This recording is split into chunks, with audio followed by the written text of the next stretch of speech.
hide and go seek. When I was a kid, my parents would sometimes bring me to my aunt and uncle's place to stay for the weekend.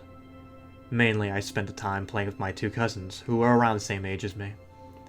They lived in a small farm with plenty of open space, and we could run around doing pretty much whatever we wanted. If we thought we could get away with it, the three of us would sometimes cross over to the neighboring farm about half a mile away. It had been abandoned for decades, with a scattering of dire-like buildings and other structures still standing on the property, just begging to be explored. This was, of course, a gold mine for three adventurers young boys such as ourselves, especially after my cousins told me stories about how the place was haunted. It was a pretty classic fare. Man goes crazy, axe murders his entire family, hangs himself, returns every night as an angry spirit looking for new victims. The good, grisly stuff. Even at that age, I knew they were probably making it up, or at least embellishing old rumors. But seeing how the setting lent itself so well to such a tale, I allowed myself to buy into it. One afternoon, we decided to play hide and seek. When it was my turn to hide, I ran off for a flimsy brown barn that had a living quarters on the top, and climbed the stairs looking for a good spot. There was still furniture inside, musty and rotting, and personal belongings lay scattered across the floor. I maneuvered over broken dishes, tattered clothes, and crumbling books, and eventually came to a small bedroom with a closet. Jackpot. There were even long black dresses still hanging from the rod that I could hide behind. I stepped inside and managed to force shut the folding door. My only illumination was a slit of sunlight that shone through a crack in the door from a nearby window. I crouched down, with knees tucked to my chest, and waited. Some time passed, and there was still no sign of my seekers. I waited some more, debating if and when I should give myself up.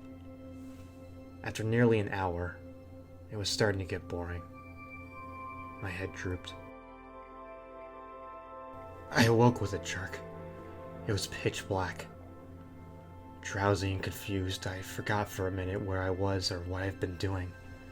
As it slowly came to me, the realization that it was now night and that I had been abandoned here filled me with sinking dread in the pit of my stomach. I tried to get up, but a sudden cramp in my calf kept me grounded. I squirmed about, waiting for it to pass, when I heard doors slamming shut downstairs. I instantly froze. One of my cousins?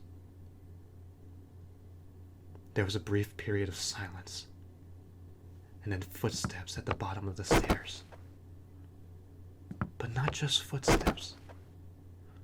A thud, too, after every other step. These weren't the footfalls of a child. They were slow, heavy, deliberate. I held my breath, praying they would go away. They did not. The noise continued to ascend. Step, step, thud. Step, step, thud. They reached the top of the staircase. After another moment of silence, the walking resumed. This time, along with a steady scraping sound, like something heavy being dragged across the floorboards. The footsteps made their way through the debris and wandered aimlessly through various rooms. I thought I could smell something faintly putrid. That constant scrape sent cold shivers coursing down my arms and back. My worst fears were realized when they steps finally reached the bedroom doorway. They got closer and closer, and finally stopped directly in front of the closet door. I couldn't see a thing.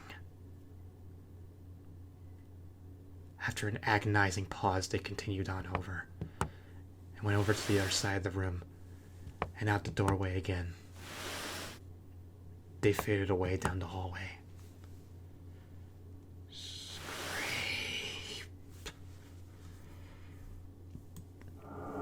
I waited for what seemed like an eternity. There were no more sounds now, and I was just trying to build up enough courage to open the door and flee. 3 things happened simultaneously just then. I was bombarded with a smell I can only describe as fresh roadkill. I heard raspy breathing behind me in the dark closet, and I felt a hot breath against the nape of my neck. That was enough for me to hurl myself out the confines of that nightmare space, relying on memory and scant moonlight to navigate through that darkened house. All the while, I heard footsteps chasing behind me, closing in with terrifying speed. Step, step, step, step, step, step, step. It was a clumsy, torturous escape, full of trips and bumps and blind stumbling. I never looked back. At least not until I had bursted out the front door and into the country night. And when I did turn around, I saw absolutely nothing. There were no more footsteps, and nobody was chasing me. That didn't stop me from running, though, all the way back to my aunt and uncle's place. There was a police car in the driveway. My parents were there too, worried sick. Everybody demanded to know where I had been. Apparently, when my cousins still hadn't found me by evening, they returned home to tell their parents. Eventually, the police were called in and informed me they had already scoured every building on the farm. The insinuation that I was lying about my whereabouts didn't go unnoticed. None of it made any sense. It wasn't until years later that one of my cousins filled in a final piece of the story. He and his brother had spent hours searching for me, like they said, but the part that they didn't tell anyone was that they thought they spotted me in the window of the bedroom I was hiding in. When they got closer, they saw that it wasn't me. A young boy neither of them recognized was smiling and waving down at them and gesturing for them to come upstairs. That's when they ran back home. All this while I slept in the closet